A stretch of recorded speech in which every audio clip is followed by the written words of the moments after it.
I hope you enjoy the program so far, and I think that this next session will not disappoint. Our next speaker is Peter Rutledge, who was appointed Superintendent of OSFI in June of 2021.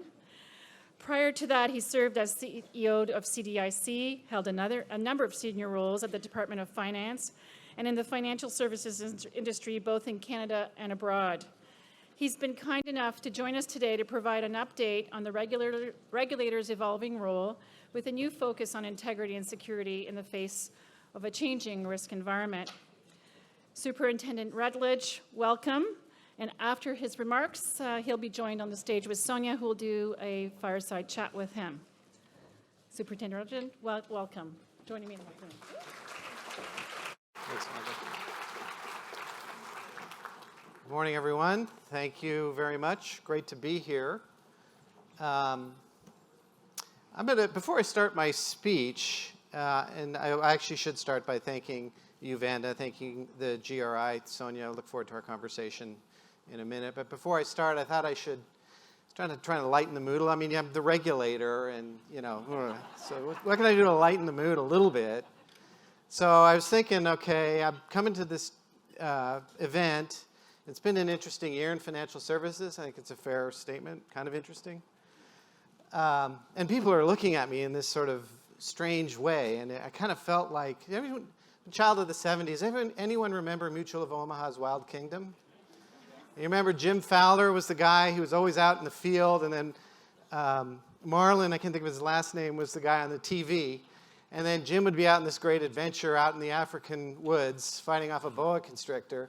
And then they'd stop, and then Marlin would come on the screen, and he would say, before we get to the end of Jim's adventure, we'll hear a few words from our friends at the Mutual of Omaha. And I remember as a kid sitting there, like, there's a boa constrictor wrapped around Jim. My God. And I sort of felt like Jim walking into the room. Are you okay? It's like, actually, yes, I'm fine. We've had an exciting year, but it's been a resilient year. And that's what I'm here to talk about. And maybe a better metaphor than boa constrictors for what OSFI is doing is beavers. And I saw a wildlife program recently about beavers, and they sort of move from place to place. And when they get to a new place, it's sort of a boring riverbed. And then they get to work, and they build up dams, and they cut trees down. They generally mess up the place pretty seriously, right? There's flooding everywhere.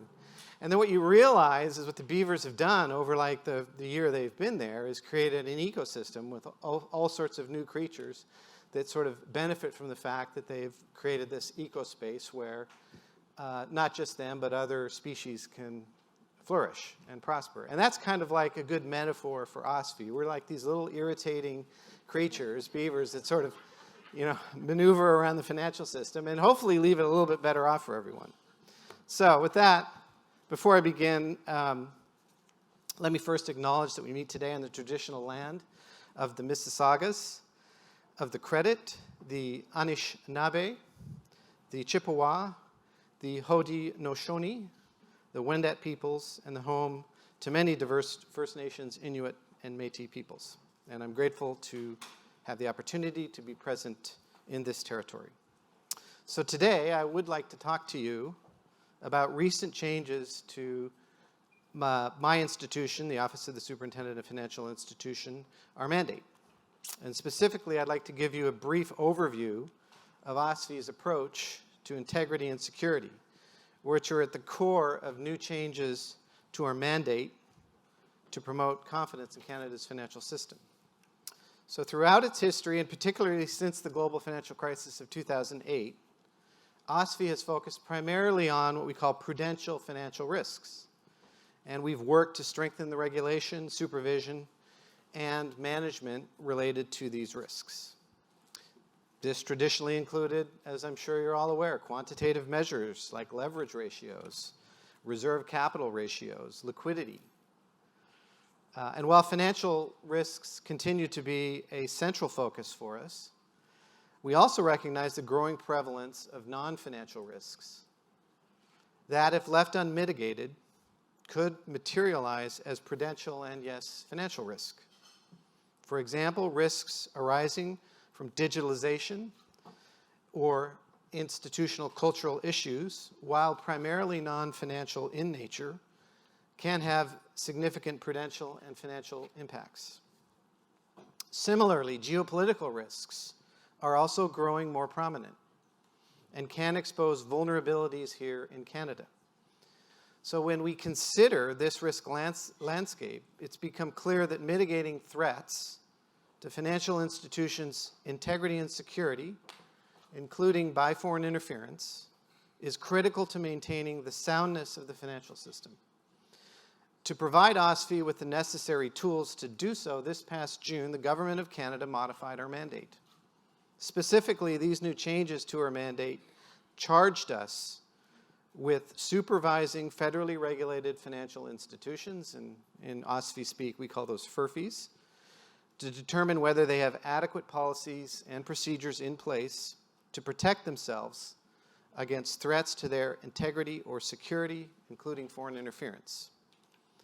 As part of this supervision, examining FERFIs at least annually to determine whether they have adequate policies and procedures in place to protect themselves against threats to their integrity and security, including foreign interference, and reporting to the Minister of Finance at least annually on these examinations. These changes complement the strong oversight that OSFI already provides the Canadian financial system, and as such, they represent an evolution, in our view, not a sharp turn or a fundamental shift in OSFI's approach to integrity and security. Indeed, non-financial risks at their core really come down to integrity and security. To begin, I want to start by saying that not only do failures in integrity and security undermine public confidence, they can also harm the safety and soundness of individual financial institutions. This, in turn, puts the interests of depositors, policyholders, and creditors at risk. So I'd like to talk a little bit about integrity and security and what those terms mean. So let's start with integrity. Integrity is demonstrated in actions, omissions, decisions that are consistent with letter and spirit of ethical standards, of regulations, and of the law. This includes ensuring people, especially senior leaders, are of good character, promoting an ethical culture, creating sound governance frameworks that set out expectations, and verifying compliance with standards, regulations, and the law to maintain integrity. Integrity is an important value in and of itself. A lack of it can damage reputation, result in fraud, cause legal issues, and increase vulnerabilities to malicious influence. Financial losses can often find their root cause in failures of integrity.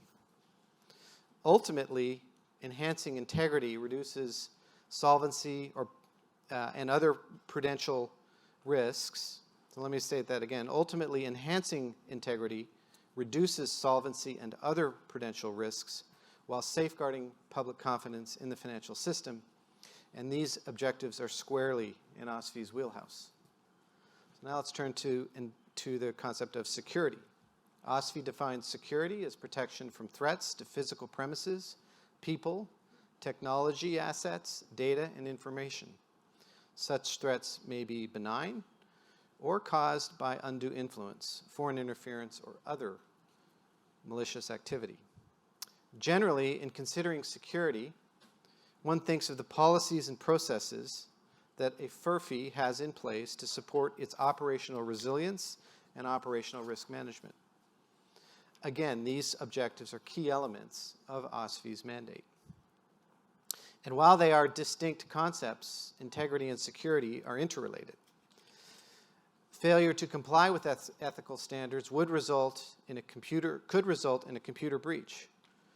Conversely, a failure to protect data could be rooted in a lack of integrity or effective policies and procedures.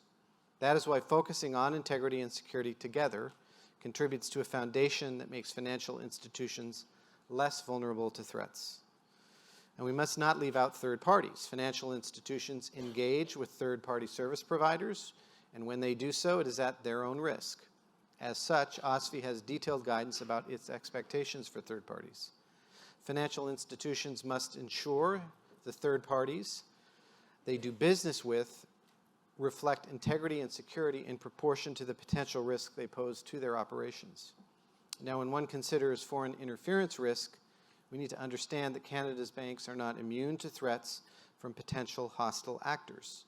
While we do not see widespread evidence of this in FERFIs or the Canadian financial system, our mandate requires us to remain vigilant and act early to help ensure that a risk does not materialize and become a threat to the institution's integrity or security. So let me go a little further and quote the CSIS Act to define what is a threat to the security of Canada in the context of our new mandate. It includes, threat to Canada or threat to the security of Canada includes espionage or sabotage that is against Canada or is detrimental to the interests of Canada or activities directed toward or in support of such espionage or sabotage, and foreign influenced activities within or relating to Canada that are detrimental to the interests of Canada and are clandestine or deceptive or involve a threat to any person.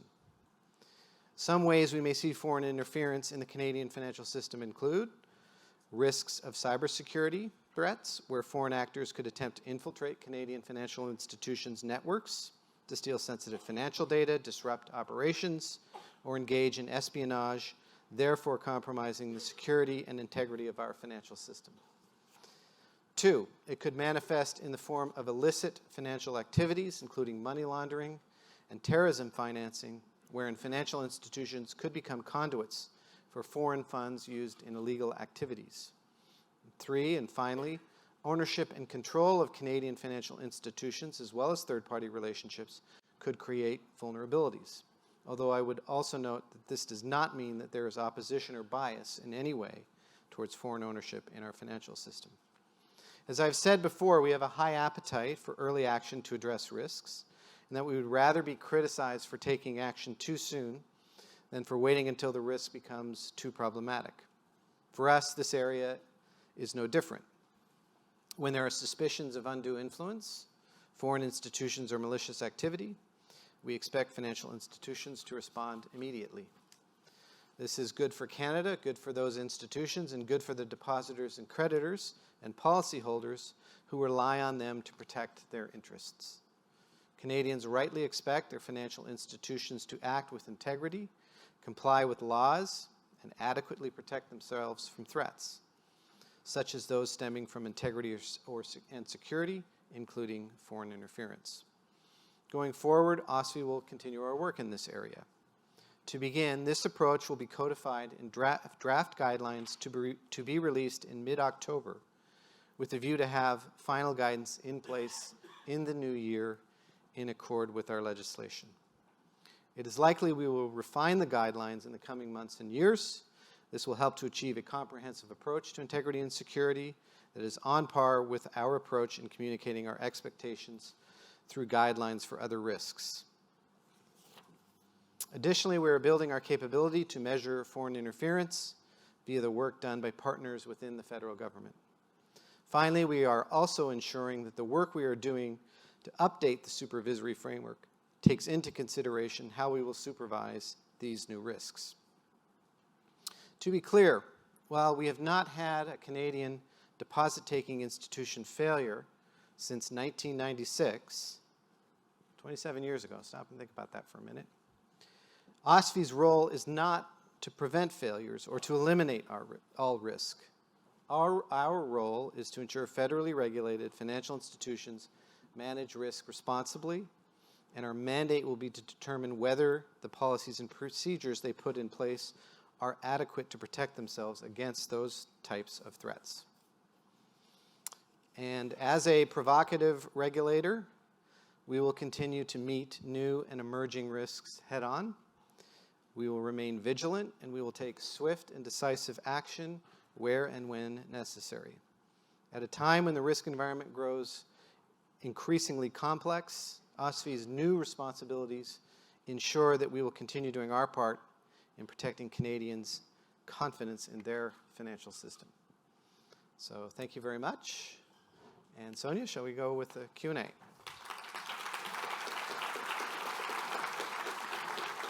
Which side do you want? Thank you, Peter. And just to demonstrate the incredible interest, I got my first question good. on Slido 3 minutes after you started speaking. Good. About Marlon Perkins? Marlon Perkins was his name. So, and they are flowing in. I will try to do my best to get to as many questions as I can, or to modify and incorporate them into broader questions.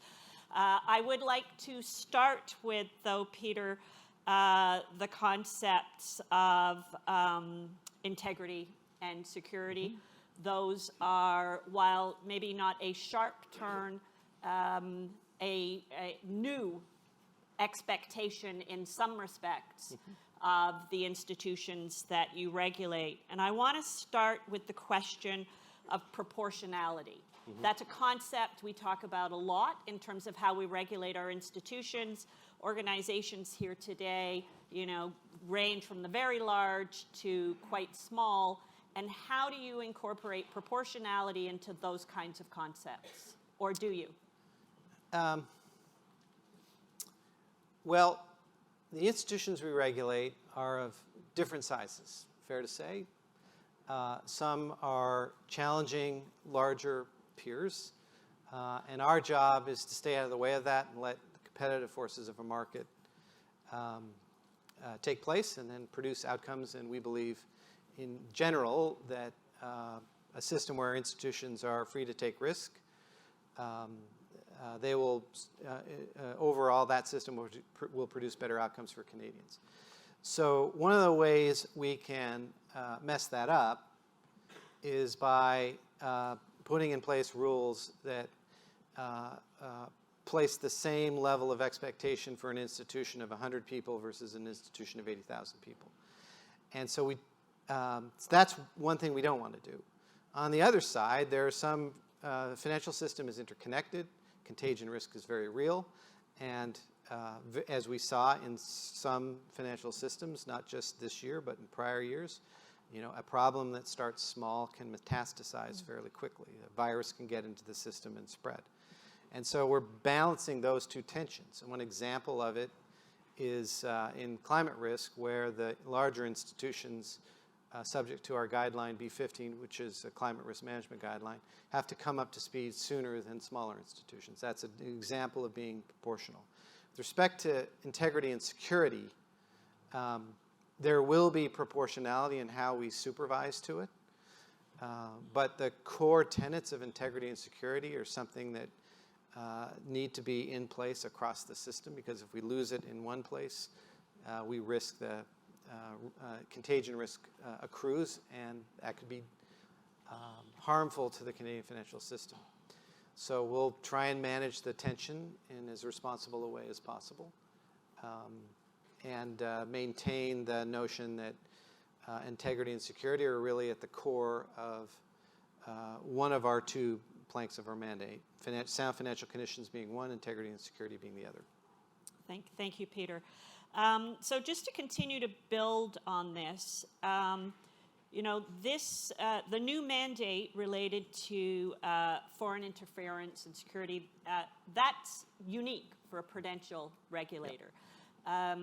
So can you maybe comment, are we sort of the early entrants into this space, and you expect other regulators, prudential regulators, to go down the path? Or is there a reason that we would be unique in this regard? I would, the way I'm thinking about it is, I don't know if we're new in this. I think if you look at some other financial systems, they've reacted to small I, small s integrity and security in some cases earlier than we have. So there are tougher anti-money laundering laws outside Canada. In some systems outside Canada. In some systems outside Canada, Canada has the tougher anti-money laundering laws. And so I see, really, since the financial crisis, regulators reacting to issues in their system and improving the legislative framework therein, and innovating as regulators and supervisors. And I see what the government of Canada has done this year is just an innovation meant to address risks that have emerged over the course of the last few years. And it is, yes, I think it's a step forward. I think it is innovative, legitimately. I do think that what we're doing is unique, but not out of step with a process that's been occurring really for the last 15 years. Right. Thank you.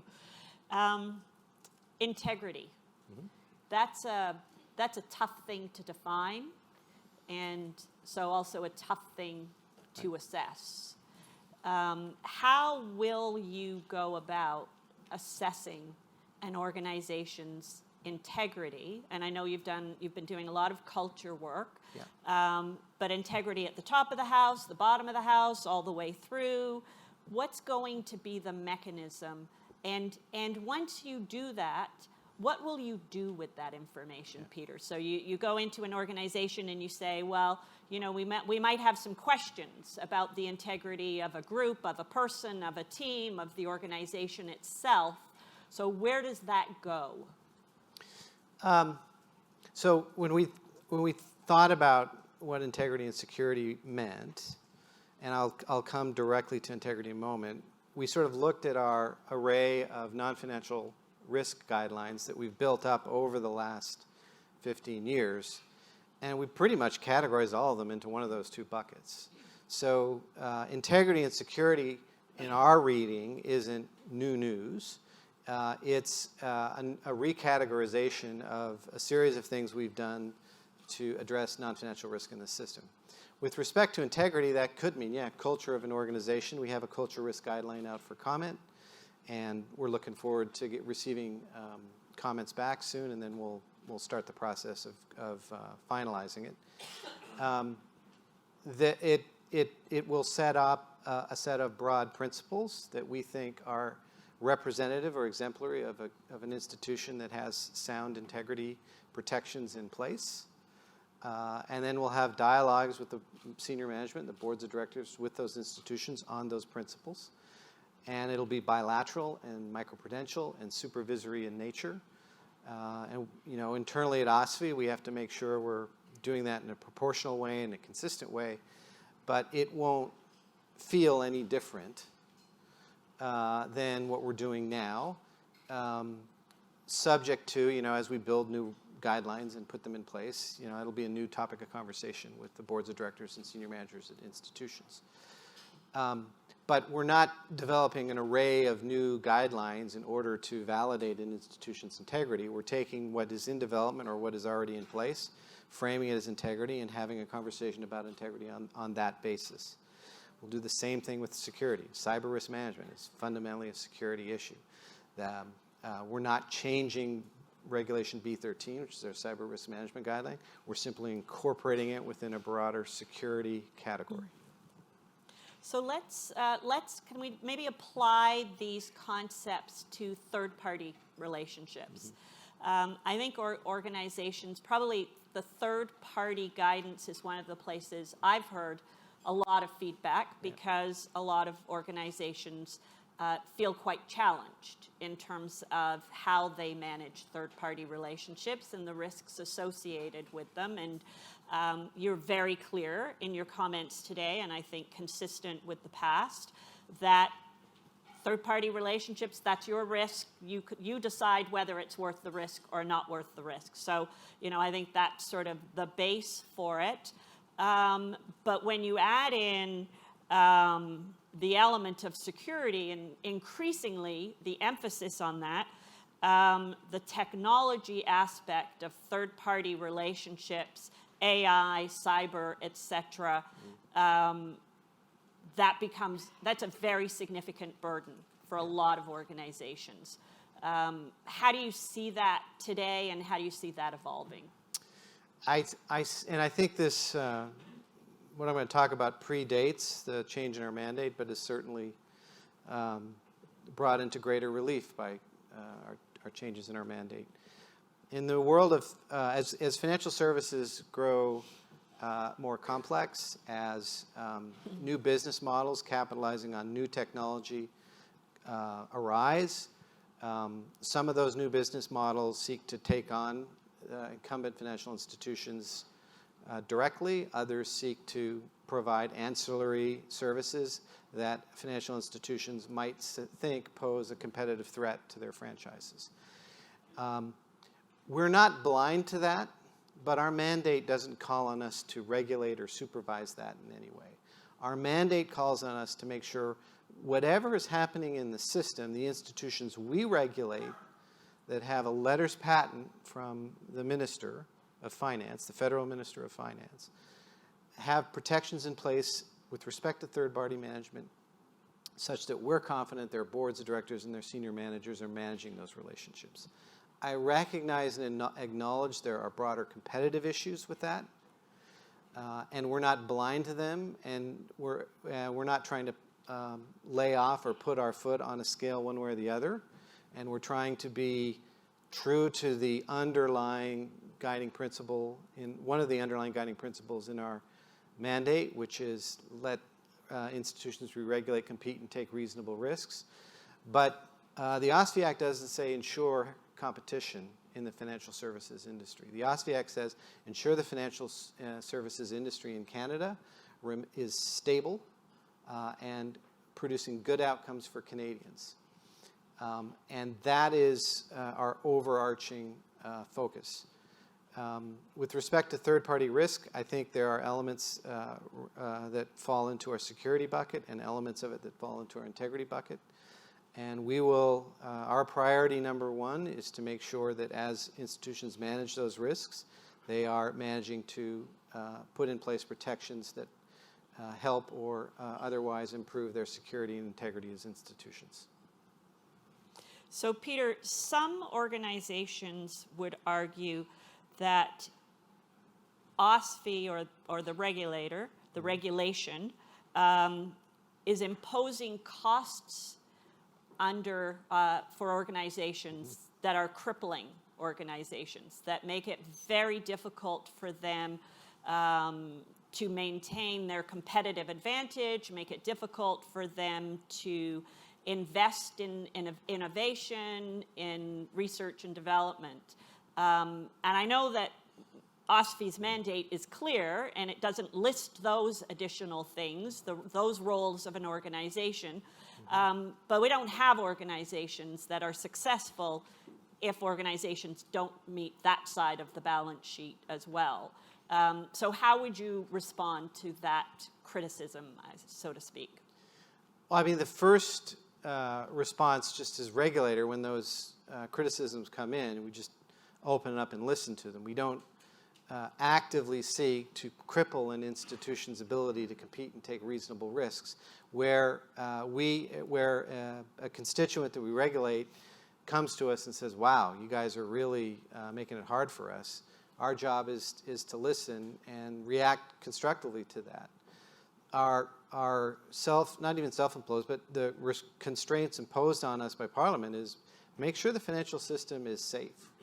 Make sure the financial system is available to Canadians every day in hard times as well as in good times. That's our primary objective. And within that constraint, it is our intent not to impose costs on the system. But financial systems are prone to uncertainty and volatility. And the Canadians expect that in spite of that volatility and uncertainty, their financial system will be there in hard times as well as good times. And that's our job. And that is our true north. Within pursuing that true north, if we can take constructive actions to enhance competitiveness in the system, we would always choose that. Thank you. So let me turn now, Peter, maybe a little bit to the macroeconomic environment. And we had Neil Ferguson here earlier this morning making a definitive prediction around recession. We had SVB earlier in March of this year that I think very much shaped people's views on the environment. Where is OSFI now in terms of your concern for the risks for financial institutions in Canada over the next, short and medium term? And how is that affecting how you plan to regulate over the next period of time? To answer that, I'll take you back to a year where we sort of sat down as a team and we began to ask ourselves, okay, you've seen in 2022 a big spike in inflation, an understandable increase in central bank policy rates to bring back inflation down to the target range and all that. And we thought, okay, what does that mean for us? And our judgment at the time was the amount of debt in private sector debt in Canada was higher than it was in 2007 and 2008. And in 2007 and 2008, where our private sector debt was a bit below median of our G20 and G7 peers, but it's above median now. And so our reaction was, okay, we're not in the business of predicting recessions, but we want to make sure our system is ready to absorb and be resilient for a recession. And so we took a number of actions since that time to position the system to have a little bit more resilience, a little bit more insurance to absorb a potential recession. Flash forward to today, given everything I've seen, where we are today, where the economy is today, is better than what I expected a year ago. I'm not saying I'm not waking up early every morning. I'm sleeping through the night. I'm waking up early every morning thinking about, okay, do I still believe that? Are we still okay? We are very, very attuned to the possibility of hard times. But the economy is doing better than we expected given the spike in interest rates and the spike in debt service. And still we are in the mindset of where can we find more resilience, more shock absorbers in case the system or in case the financial system turns more negative than we anticipate or hope. And in terms of where we are now, I think we have very strong buffers to absorb a lot of bad news, and I feel quite confident about the resilience of Canada's financial system. So let me build on resilience a little bit. That's a very important concept for us. And in our CRO panel right before this, one of our CROs talked about the importance of building resilience. And I think, and you briefly touched on it, but I'd like to sort of see if you could go a little bit further, just in terms of your assessment of your regulated entities' resilience today. You said you think that we're pretty well positioned. Are you still pushing harder in that regard? Or are you feeling, well, maybe you can ease up a little bit? What's your sense in terms of the whole resilience of organizations right now? I want to be careful there because I don't want to signal a decision. Oh, you're not taking that bait? Yeah. All right. I don't want to signal a decision I don't have to make till December, which is, of course, I'm referring to the domestic stability buffer. So, and just to be clear and transparent, I don't have to make the decision to December. I'm going to wait till all the information comes in. And until that time, until we get all that information, I'm not even thinking about what the decision is going to be. So just state that up front. I think over the last 15 years, we've built, not just in Canada, but globally, regulators have built in very sturdy buffers to absorb volatility. And as evidence in support of that argument, and Canada is no different, and I think we've been bold on that. And it predates my arrival at OSFI. It long predates my arrival at OSFI. What I'd point out, or what evidence that I would cite of the strength of that resilience, is we went through a very significant, short-lived, but significant crisis in the United States with respect to the funding of certain commercial banks. And we had the failure of a globally systemically important bank, or effective failure of a globally systemically important bank in Europe. And we're still in an economic growth mode. That, to me, illustrates the resilience that financial systems have built up coming out of the financial crisis. And I think the short-lived nature of what we went through in the spring is evidence that supports the hypothesis that our buffers are going to be sufficient to absorb the volatility and uncertainty that may be yet to come. Which is not a prediction. It's not a prediction. Just to build on that, when you get to the end of the year and you're making those kinds of assessments and thinking that through, how much do other regulators outside of Canada and their views, or even regulatory partners here inside Canada, how much consultation is there? How much engagement?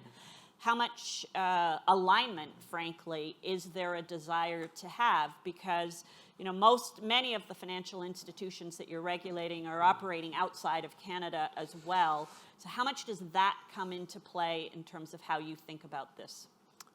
I don't think we think about doing anything new without talking to other professionals who do our jobs in other jurisdictions, be it domestically local jurisdiction like the province of Ontario or province of Quebec, et cetera, or whether we're talking about global forum and regulators who participate in those at the Basel Committee for Banking Supervision or the Financial Stability Board. Everything we do, and even when we're in the middle of the crisis, trying to crisis management, we are reminding ourselves the importance of reaching out and talking to people. And we've tried to develop that habit and that muscle, and I'd like to build a bit more muscle in that regard at OSFI. I found over my 2 years, the more I talk to my peers, whether it's provincially or internationally, about the stresses and strains they're going through, it informs my ability to do my job, and I think it helps my colleagues at OSFI in the same way. And I'd like us to do, I think we do a lot, I'd like to do more, not less. Right, great, thank you. And I know we're getting close to the end of our time. It wouldn't be fitting for us to finish this session without talking about AI. Mm-hmm. It's been such an important subject for everyone.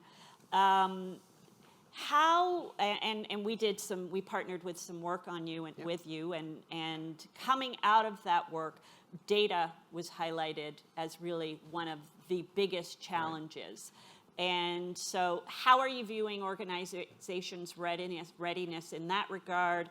What are your expectations from organizations, and is this a concern for you? Yeah, just as an advertising aside, we did do a great report, OSFI and GRI together, on AI, and we elaborated a nascent framework for thinking about how OSFI or other regulators might want to think about AI in the context of financial services, and so it's a great read.